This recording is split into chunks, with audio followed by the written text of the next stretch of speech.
Listo, Nelson, muchísimas gracias por la introducción, muchas gracias a todos por asistir. Y pues sí, como le decía Nelson, el día de hoy vamos a hablar de manera general un poco de las energías renovables emergentes, tratar de pronto de discutir un poquito acerca de qué entender por esto de energías renovables emergentes y hablar brevemente también un poquito de lo que puede entenderse como las que tengan mayor potencial tal vez aquí en la...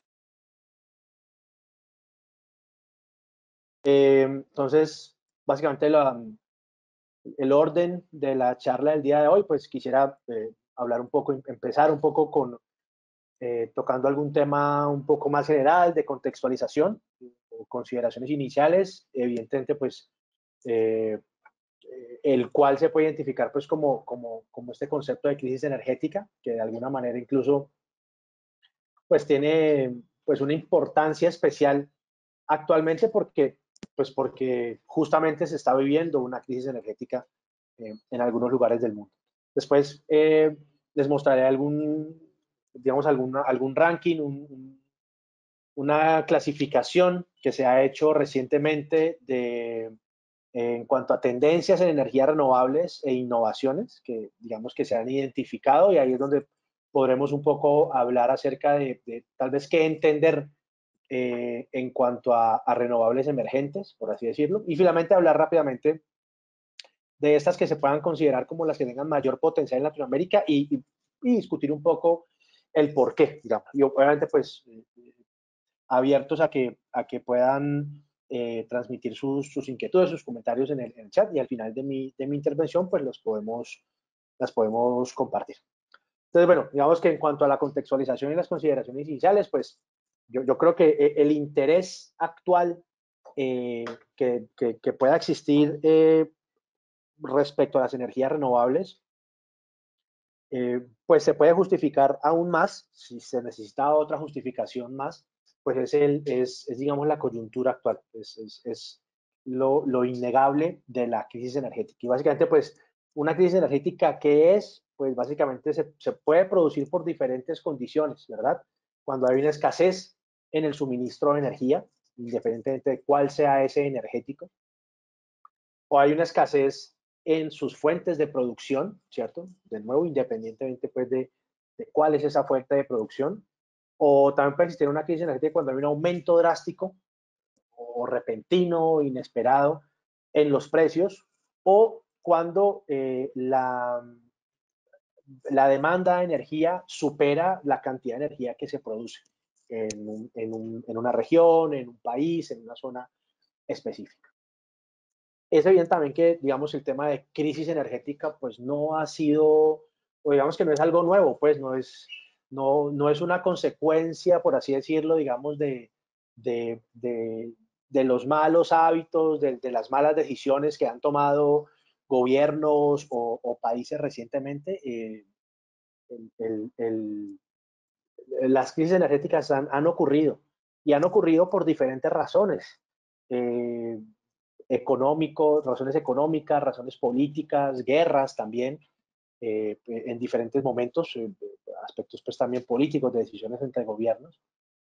Y pues obviamente, digamos, la crisis energética que estamos viviendo actualmente, que se está viviendo más que tomar mejor en Europa, pues es una crisis energética generada por una guerra. Evidentemente, el contexto pues, que todos conocemos actualmente, el conflicto que hay actualmente en Ucrania, y es esa guerra lo que está generando, digamos, que lo que permitió evidenciar es de pronto las debilidades o las oportunidades de mejora que tienen algunos sistemas energéticos de algunos países en Europa, eh, mayormente por, por tener una dependencia muy alta o muy importante de un solo país para el suministro de un energético importante.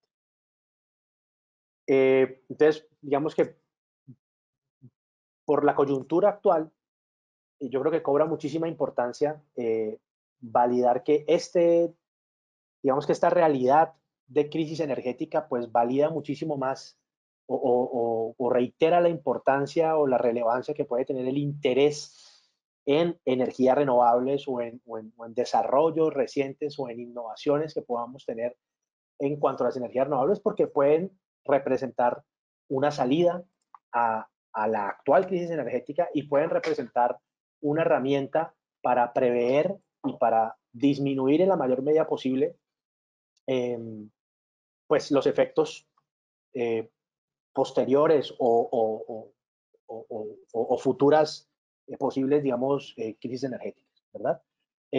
Aquí, digamos, pues en la foto simplemente es una pues digamos, una particularidad de esos momentos de crisis energética, digamos, un poco durante la ocupación en Países Bajos, durante la Segunda Guerra Mundial, pues había una escasez de combustibles, lo cual llevó a que los vehículos que existían en esa época, pues volvieran a requerirse para, digamos, para ser impulsados por caballos, porque no había un suministro de combustibles. Entonces, yo creo que el mensaje pues, más importante aquí es, o uno de los mensajes importantes es que pues esto no es nuevo, no es una cosa que está pasando solamente en esta época y es la suma de un montón de malas decisiones, no es estigmatizar un presente que tengamos, sino que esto es algo que ha pasado anteriormente, de nuevo, por diferentes razones, y creo yo que el mensaje más importante es tratar de entenderlo de la mejor manera y ver cómo desde los diferentes saberes podemos menguar, podemos aportar, podemos evitar que esto ocurra en mayor proporción más adelante. Y pues bueno, yo creo que ese es como el objetivo de esta corta charla. Eh, igual, independientemente que nosotros, pues, evidentemente la gran mayoría, o seguramente todos los que estamos aquí en este auditorio el día de hoy, pues estamos interesados en el tema de las energías renovables. Independientemente que nos interesemos mucho en las renovables y que aprendamos y que las pongamos en uso y que las desarrollemos, eh, el, el, el, el fantasma de la crisis energética podrá ser o podrá mantenerse siendo muy importante y muy relevante, siempre y cuando no se haga también énfasis en el otro aspecto. Es decir, siempre estamos hablando de cómo generar energía con otras fuentes, qué hacer, cómo hacerlo más eficiente, cómo hacerlo más barato, en fin, un montón de cosas, pero también hay que pensar que, ok, podemos generar muchísima energía ahora con fuentes renovables, no con fuentes, digamos, fósiles o contaminantes o lo que sea. Pero si no nos interesamos también en el otro aspecto, que es el del consumo de la energía, muy seguramente después de tener en un futuro un gran desarrollo en renovables, los números que queríamos, la cantidad de potencia fotovoltaica, eólica, lo que sea, instalada, si no hacemos una revisión a cómo consumimos la energía, muy seguramente podremos tener un escenario de crisis energética. Como les digo, una crisis energética puede ocurrir cuando la demanda supera la producción. Y nada dice que si toda la matriz, por ejemplo, energética del mundo fuera renovable, no hay nada que garantice que independientemente de eso, la demanda sea tan alta que no se pueda atender. No por capacidad, digamos que todos sabemos que desde el punto de vista de capacidad, digamos, el potencial, la disponibilidad energética que hay por el sol, incluso por el viento, es suficiente para atender los requerimientos energéticos del planeta. Pero obviamente, por cuestiones logísticas, de espacio, pues seguramente ese potencial no se alcance, pero yo creo que a lo que voy con este mensaje importante es que también los que nos interesamos en el tema de las energías renovables, no solamente deberíamos interesarnos o enfocarnos en el tema de producción de energía, sino también en el aspecto absolutamente importante de consumo de energía, de cómo se consume, de la eficiencia en el consumo y el entendimiento de que también hay que hacer esfuerzos al respecto. Dicho esto y terminado, digamos, con la parte de contextualización, pues me gustaría mostrarles entonces la segunda parte de la charla que les había contado, que me gustaría tocar, y es este top 10, digamos, este ranking que hemos encontrado en cuanto a tendencias en energías renovables e innovación. Y entonces aquí me gustaría hablar un poco de lo que les decía, cómo entender un poco de pronto esto de las energías renovables emergentes. Aquí yo creo que más que todo de hablar de energías renovables emergentes es entender cómo las energías renovables que ya conocemos, cómo están empezando de pronto a evolucionar, cómo están empezando a, ser, a enfocarse o a concebirse de otra manera, digamos, atendiendo a necesidades específicas que han ido surgiendo en los últimos años. Eso con el objetivo de pronto de hacer la reflexión de que, de alguna manera, las fuentes energéticas están muy bien mapeadas ya, digamos, están identificadas. El sol, el viento, el calor interno de la tierra, eh, ya está identificado. Algunas tecnologías tienen desarrollos mucho más maduros que otros, puntualmente la solar fotovoltaica, la solar térmica, la eólica, la biomasa, de pronto en ese orden. Pero entonces aquí, más que de pronto reflexionar, bueno, ¿qué es lo nuevo? ¿Qué es la nueva tecnología que va a salir? Es más bien, ¿qué es lo que ha cambiado en las que ya existen de pronto que las hagan más acorde a la realidad? Así un poquito yo creo que es eso eh, lo que podemos de pronto concluir y, y validar pues con este top. Entonces, aquí hay un listado, básicamente el listado de estas 10. Entonces está, como les decía, avances o energía solar fotovoltaica avanzada. Entonces ahora vamos a ver puntualmente, digamos, de qué se trata y cuál es el como porcentualmente el impacto de estas nuevas tendencias o de estos nuevos avances. Pero lo mismo, por ejemplo, con un tema que es muy actual, que es la inteligencia artificial y el Big Data. Ahí hay innovaciones importantes, hay soluciones nuevas, enfoques emergentes orientados a las fuentes ya existentes, pero que permiten o que buscan que estas soluciones energéticas se adapten mucho más a la realidad actual de nuestro planeta. Sistemas, por ejemplo, de almacenamiento de energía distribuido es otro campo donde se está empezando a tener un desarrollo importante. En la energía hidroeléctrica, que es una energía tan bien conocida por gran parte de los países de Latinoamérica, ahí sí que hay también innovaciones, es la misma fuente de energía, pero simplemente pensarla, concebirla de otra manera puede significar un giro importante en su uso. Igualmente la energía eólica, como la vemos acá. Por otro lado, por ejemplo, la energía, la bioenergía, todo lo que se entiende pues como la explotación de la biomasa para diferentes fines. Las integraciones con la red, esos son aspectos bastante importantes porque no es que ahora lo discutiremos un poquito más en detalle, pero digamos, la interacción y a ver, esto lo discutimos bastante cuando, digamos, en los espacios de debate académico en el programa, por ejemplo, del máster de energías renovables, discutimos constantemente de qué es lo que implica el desarrollo en renovables. Si lo que implica es el desplazamiento completamente de lo que ya existe, o por el contrario, la búsqueda de la cohesión, de la integración de lo que ya existe, que se ha probado que es robusto, confiable, correcto, técnica y económicamente, buscar esa unión de lo que ya existe con las nuevas tendencias para buscar hacer sistemas energéticos más confiables, más fiables, más sostenibles, más pensados en el futuro, en la sostenibilidad. Entonces, pensar en las integraciones con la red existente, por ejemplo, es un aspecto absolutamente importante en la innovación, en la manera de ver a futuro el uso de las renovables. Un tema que es completamente de actualidad, que es el hidrógeno verde, por ejemplo. Es una, una de esas fuentes que incluso no es que la fuente energética sea la nueva, el hidrógeno se utiliza desde hace muchísimo tiempo.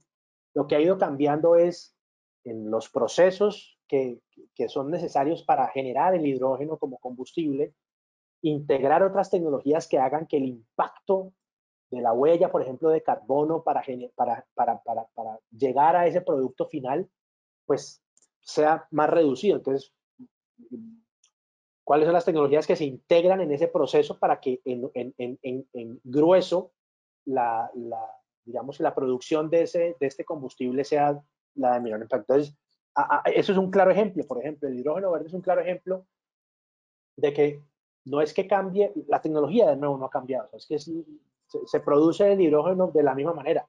Lo que ha ido cambiando es cómo producir la energía eléctrica para generar la electrólisis con la cual se genera el hidrógeno. Ahí es donde se han ido generando los cambios y son los que han generado entonces que ya sea una energía renovable emergente, pero sin que sea nueva, simplemente que sea es una manera diferente de entenderla. Igualmente pasa, digamos, con los avances en robótica o la robótica avanzada que permita, digamos, robustecer algunos sistemas ya existentes. Y en último, no, pero no menos importante, pues el blockchain, que es, digamos, un poco ya mucho más actual en términos de conceptos. Entonces, en esta siguiente diapositiva nos muestran, esto es un ranking que se hizo pues en el año 2021, pensando, digamos, pues publicaron en el 2022. Y en esta gráfica lo que nos presentan es, de alguna manera, el porcentaje, o sea, cómo pesa, por así decirlo, cada una de estas, digamos, de estas 10 tendencias en los desarrollos que se han ido generando actualmente.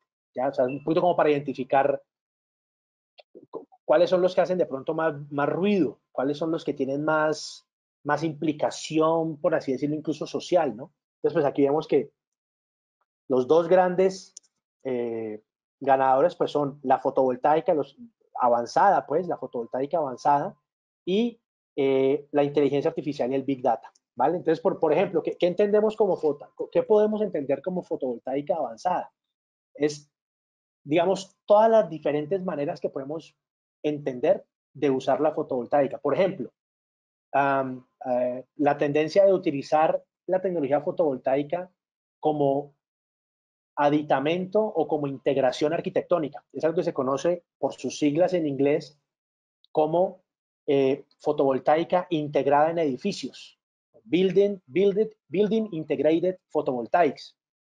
Eso es una manera diferente de entender que, por ejemplo, los paneles solares no son solamente para hacer grandes granjas gigantescas en un terreno o para ponerlos en un techo, sino que los paneles solares pueden empezar a usarse de otra manera, como tejas, como pérgolas, como materiales de construcción que permitan la generación de nuevos espacios. Eso es una cosa, digamos, de mucha tendencia y que hace que sean utilizaciones diferentes y emergentes. Por ejemplo, la fotovoltaica. Seguramente ustedes han visto empezar a utilizar grandes espacios de agua, o sea, grandes reservorios de agua, y usar esos terrenos en lugar de utilizar campos cultivables o lo que sea, utilizar esos terrenos con flotadores para poner paneles solares ahí. Lo mismo pasa, por ejemplo, con la agrovoltaica. Es una nueva tendencia, mayormente en España tenemos un gran desarrollo en agrovoltaica y es, de nuevo, no pensar en utilizar terrenos fértiles, cultivables, para poner paneles solares solamente, sino hacerlo, poner los paneles solares, pero hacer algunas modificaciones en las instalaciones para que el terreno abajo de los paneles también pueda ser, además, utilizable para cultivar. Y eso ha sido una revolución interesantísima porque con algunos cambios específicos en la altura de la instalación de las estructuras, en la separación de los paneles entre ellos, se generan las condiciones perfectas de soleamiento, de sombra, de temperatura, para generar microclimas perfectamente aptos para cultivo. Entonces, de nuevo, cuando hablamos de fotovoltaica avanzada, no es un nuevo panel, no es una nueva celda, no es, bueno, también se están empezando a hacer desarrollos en nuevos materiales fotovoltaicos, en nuevos elementos, por ejemplo, como la perovskit, que es un elemento reciente, con componentes, digamos, un poco más orgánicos que el silicio, por ejemplo, que es el más utilizado a nivel mundial, para tener nuevas, digamos, es el mismo principio fotovoltaico, simplemente teniendo una tecnología diferente en cuanto al material con el cual podemos explotar el fenómeno. Entonces, de nuevo, yo creo que aquí me ha servido mucho el ejemplo del fotovoltaico avanzado para hacerles entender que es maneras diferentes de verlo. Y eso es una invitación muy interesante también para, digamos que no es netamente competencia de los ingenieros la innovación en fotovoltaica. Aquí muchos campos del conocimiento aplican para ver desde otros enfoques, desde otras perspectivas, la utilización de estas nuevas tecnologías. Por ejemplo, entonces, el 19% digamos, de los desarrollos innovadores pues provienen de la fotovoltaica avanzada con las que les acabo de mencionar. La fotovoltaica, la agrovoltaica, las integraciones arquitectónicas, los nuevos materiales como la perovskita, en fin. La inteligencia artificial y el Big Data, por ejemplo. Entonces, aquí es importante porque la red de energía, las redes energéticas son muy complejas y cada vez más requieren toma de decisiones rápidas. Por ejemplo, con inteligencia artificial o con Big Data, es decir, procesar una altísima cantidad de datos para volverlos información con la cual se pueda tomar decisiones. Por ejemplo, para definir protocolos de mantenimientos predictivos, para definir previsiones de consumo y en función de eso prever generación de energía y evitar, por ejemplo, crisis como las que les puedo mencionar que ocurren cuando hay una mayor demanda respecto a la producción. Entonces, con la inteligencia artificial y con el Big Data, pues están logrando, digamos, mejoras en los sistemas ya existentes. De nuevo, aquí ni siquiera estamos hablando de una renovable emergente, o sea, no estamos pensando en nuevas fuentes de generación de energía renovable, sino en cómo desde los desarrollos en inteligencia artificial y en procesamiento y en desarrollo de datos, cómo aportar a las tecnologías ya existentes para que sean mejores, para que sean más resilientes, para que sean más adaptadas a la realidad actual de cómo generamos y cómo consumimos energía. ¿Vale? Bueno, digamos lo mismo con, por ejemplo, los sistemas de energía distribuida, ¿verdad? Pues aquí, digamos, los desarrollos, pues es pensar en condensadores o supercondensadores, digamos, para el almacenamiento de energía, que permitan mayor almacenamiento de energía, más confiable, más barato, con mayores vidas útiles. En la energía hidroeléctrica, por ejemplo, pensar en que ya no todos los desarrollos sean con grandes embalses de energía, sino que también sean, por ejemplo, con pequeñas centrales hidroeléctricas. El mismo principio, la misma tecnología, pero no pensando en que sean presas gigantescas o embalses gigantescos de energía, sino que sean explotaciones mucho más puntuales de ese recurso, de pronto mucho más cerca de los puntos, de los centros de utilización, por ejemplo, de esa energía, esos desarrollos. Por ejemplo, y digamos que, bueno, con la energía eólica, por ejemplo, lo mismo, pensar en aplicaciones que se conocen como offshore o fuera de costa, incluso desarrollos de aerogeneradores que estén suspendidos en el aire de alguna manera, ¿no? Para reducir el uso de tierra cultivable o cosas por el estilo. Ahí hay desarrollos importantes. Por ejemplo, en la integración de la red, es un porcentaje, digamos, relativamente pequeño respecto con la fotovoltaica avanzada, pero en cuanto a la integración de la red, por ejemplo, es desarrollos en cuanto a transmisión, distribución y estabilización para las energías renovables conectadas a la red. O sea, pensar en cuáles son los impactos que tiene conectar a las redes existentes fuentes de generación solar, eólica, biomasa, geotérmica. Eso tiene unos impactos en las redes. Y esos desarrollos en la integración de las renovables a la red hace que sean resilientes, que no sean soluciones temporales, que sean soluciones pensadas hacia la sostenibilidad. En fin, yo creo que con este breve repaso de lo que se ha identificado como el top 10 de tendencias en renovables y en innovación, creo que he podido transmitirles eso, de pronto que no es tanto pensar en nuevos desarrollos tecnológicos, nuevas fuentes de generación, sino nuevas maneras de verlo, nuevas maneras de entenderlo y de adaptarlo a condiciones más puntuales de utilización.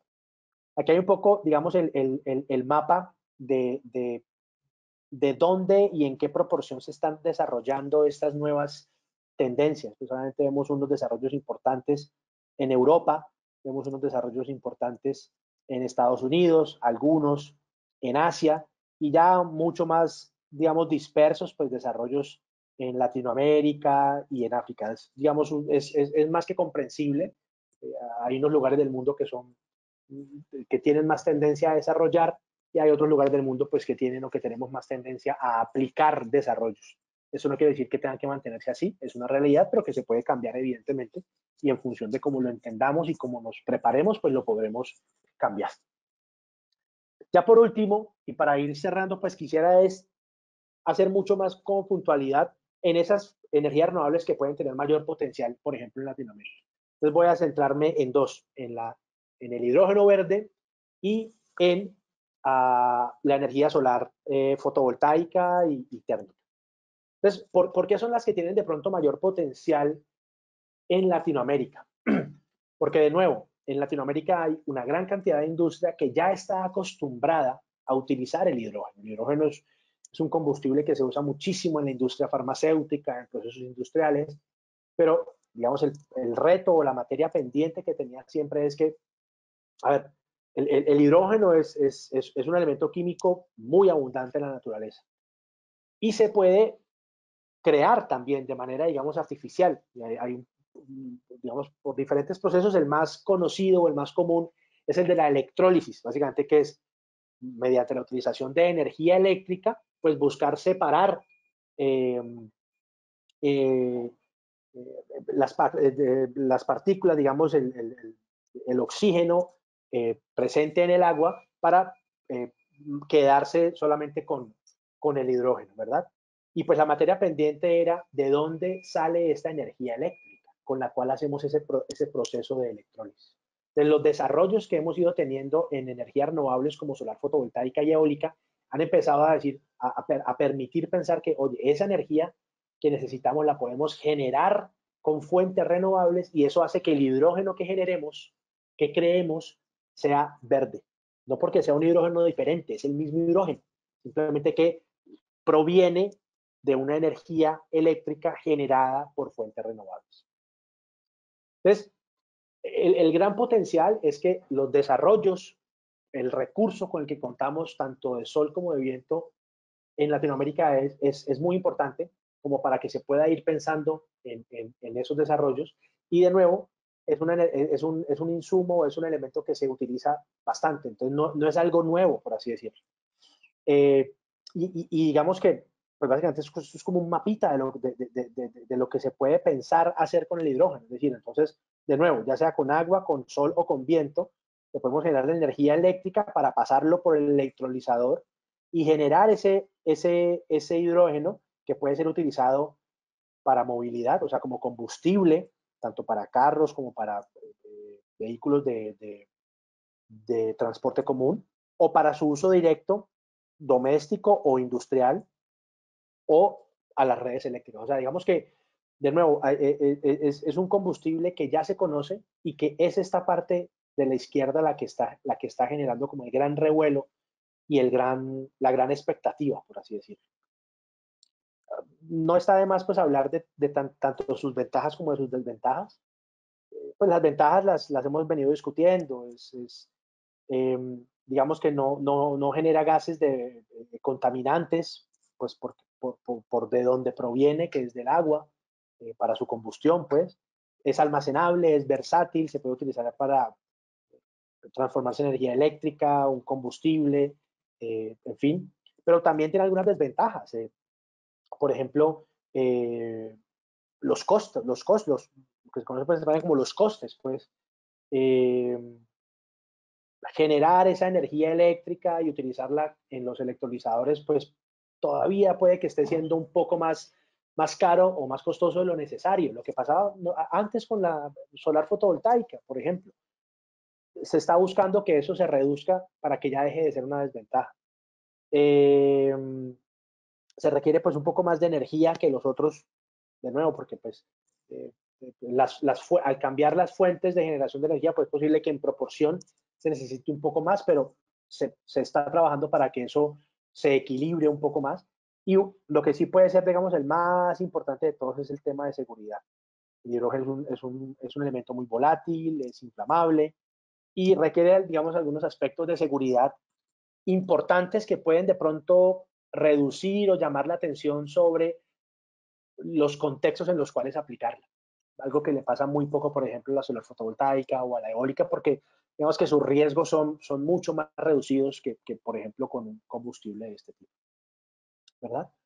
Y finalmente, por ejemplo, la solar fotovoltaica es innegable que el autoconsumo en Latinoamérica es una de las aplicaciones que tiene mayor potencial por, por, por, lo que, por lo que puede aportar a las matrices existentes de estos países, por el saber hacer que ya se está teniendo por parte de empresas que ofrecen estos servicios en Latinoamérica. Y es una realidad. Entonces es pensar digamos, iniciar desarrollos de un mercado de una manera diferente. El gran desarrollo que hubo, que hay, pues, y que hubo desde hace muchos años en Europa, empezó de una manera diferente, mucho más orientado a grandes instalaciones, a grandes centros de producción, mucho menos orientado al autoconsumo. Y en Latinoamérica ha empezado de pronto un poco más mezclado. En Chile, por ejemplo, muchos desarrollos en grandes instalaciones, pero por ejemplo Colombia, Panamá, eh, ha tenido un desarrollo muy importante en el autoconsumo, en generar cerca de la utilización, en mi propio techo, en mi propio terreno cercano. Entonces hay un gran potencial muy interesante y hay desarrollos que pueden llamar la atención. Por ejemplo, los paneles solares híbridos, por ejemplo, que son paneles solares que aprovechan el efecto fotovoltaico, generan energía eléctrica, pero también aprovechan otra parte del espectro de la luz del sol para calentar el agua. Entonces, digamos que son desarrollos interesantes. Las patentes de estos paneles pertenecen a industrias o a desarrolladores españoles, por ejemplo.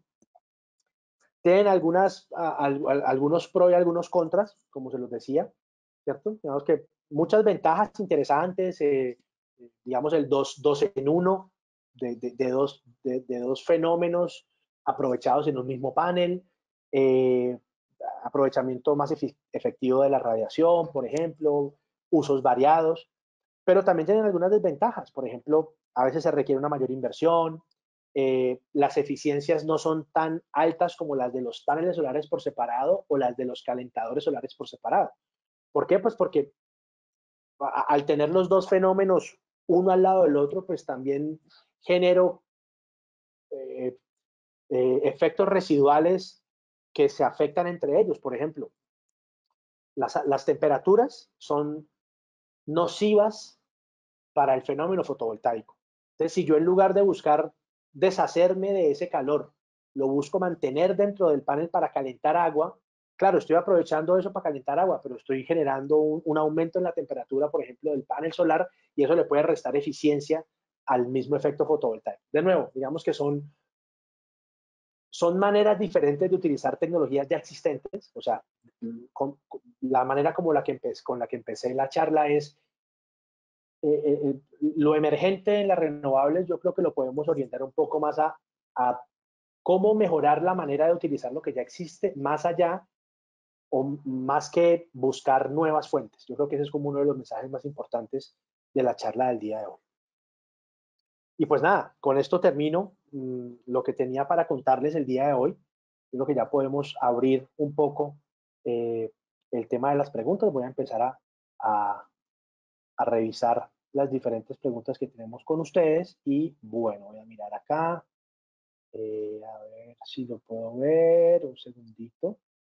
Bueno, entonces, sí, saludos desde Chile, masas de energía. Bueno, entonces acá tengo algunas preguntas. Por ejemplo, David, eh, Luis antes. Ah, no, Bernardo. ¿Se está considerando a nivel mundial en general el hidrógeno rosa y en particular en Latinoamérica? Bueno, Bernardo, no sé si me puedes ayudar porque yo creo que es la primera vez que escucho el hidrógeno rosa. O sea, usualmente se conoce el hidrógeno gris, azul y verde.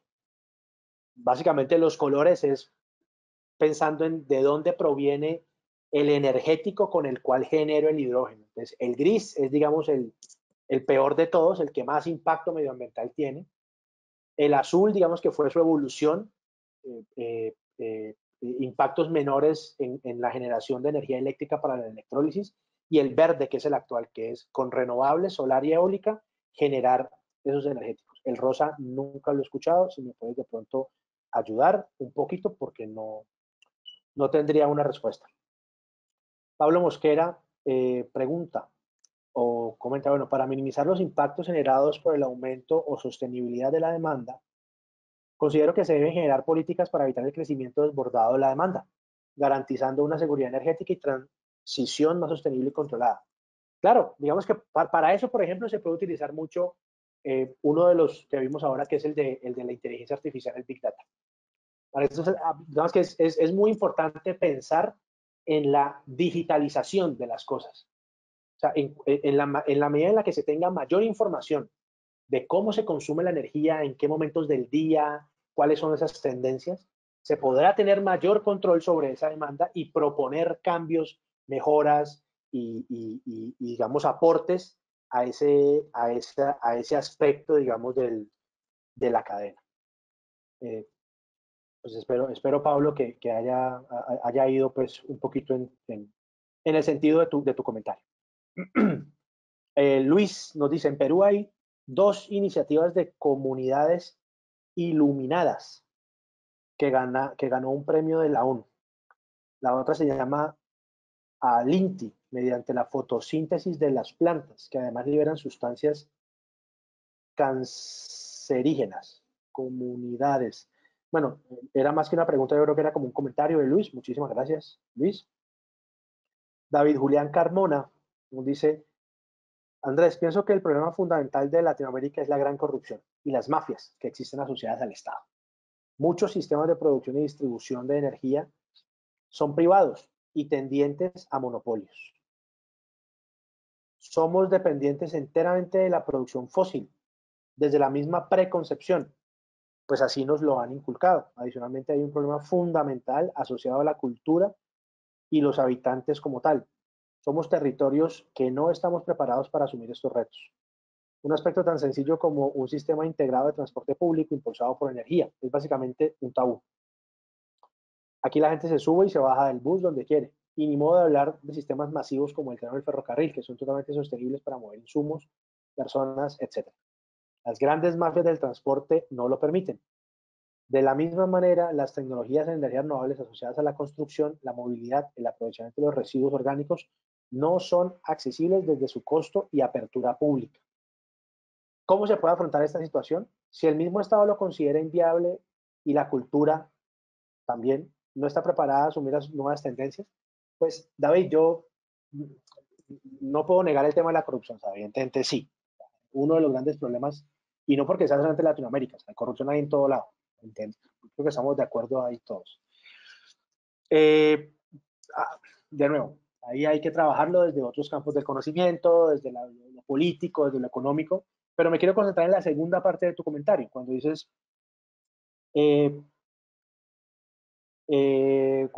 que no son accesibles, que las energías renovables asociadas a la construcción, la movilidad, el aprovechamiento de los residuos no son accesibles desde su costo de apertura pública.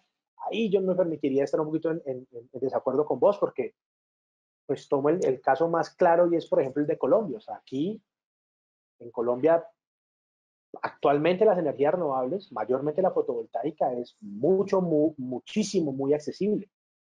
¿Por qué? Pues porque tiene unos altos desarrollos en un marco regulatorio que proporciona ayudas, apoyos, incentivos para quienes invierten en esto. Y hay políticas y hay objetivos y hay metas muy claras desde lo público. Y entonces ahí digamos que esos obstáculos y esos impedimentos que se identificaban anteriormente ahora no lo son tanto. Entonces yo creo que, como también lo discutimos mucho en nuestros espacios de debate, aquí yo creo que lo más importante es no tanto que los países se copien entre sí, sino que se estudien los casos de cada país y que cada país pueda encontrar similitudes, puntos de inspiración, casos de éxito en los desarrollos de uno u otro país para buscar implementar, adaptado a su contexto, soluciones que se ajusten a su, a su actualidad. Entonces yo digamos que en esa última parte estoy un poquito de acuerdo. Y en lo último que dices que también en cuanto a cultura, que la población no está como muy abierta, pues yo creo que cada vez menos, porque mira, en este momento estamos aquí vinculados 110 personas y en los programas académicos que tenemos en la escuela, pues tenemos un número muy amplio de personas estudiando y cada vez más hay más. Entonces, yo creo que también es un compromiso de la población, o sea, ahí ya quiero tal vez ser un poquito más hacer una reflexión un poco más profunda, ¿no? Ok, todo lo del gobierno, pues a veces es muy difícil de tratar de influenciar, pues, por lo menos por lo menos yo siendo un ingeniero, no puedo cambiar muchas cosas del gobierno. Pero si digo que es la población la que está muy reacia, pues la mejor manera de atacar eso es poniendo mi aporte, aprendiendo yo, transmitiendo el conocimiento, aportando a que esa población se informe, conozca, entienda y ya aprendiendo, pues pueda hacer aportes de pronto.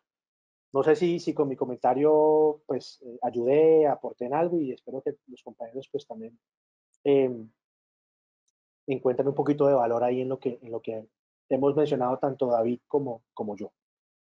Luis Molina nos dice, ¿hay algún organismo como la ONU que promueva la inversión e investigación de estas energías? Claro, claro que sí, diferentes, digamos que hay organizaciones a nivel mundial, hay organizaciones a nivel de cada país, pero por ejemplo a nivel mundial el Consejo Mundial de la Energía es básicamente como la ONU de la energía. Son países, los países se asocian o se adscriben al Consejo Mundial y desde esa comunidad, desde esa organización, pues se promueve el conocimiento, la investigación, la inversión, pero también desde el punto de vista, digamos, de los países hay muchos desarrollos. En Colombia, por ejemplo, contamos con la Unidad de Planeación Energética, se llama UPME, contamos con el Instituto IPSE, que es el Instituto para la Promoción y Financiación de Soluciones de Energías Renovables para Zonas No Interconectadas. Por ejemplo, en España existe la AIE, la agencia, no, el IDAE, el Instituto de Desarrollo Energético, de Desarrollo de Avances Energéticos. Entonces, no recuerdo mucho el significado, pero las siglas son IDAE. Pues claro que sí, desde lo internacional hasta lo nacional, es, existen cada vez más este tipo de, de aportes. Bernardo me aclara, Rosa, generado a partir de energía nuclear. Ok, no lo conocía, la verdad. Yo creo que pues, con la energía nuclear hay un gran tabú, ¿no? Es verdad que es una energía interesante, tiene un gran pero y es el residuo.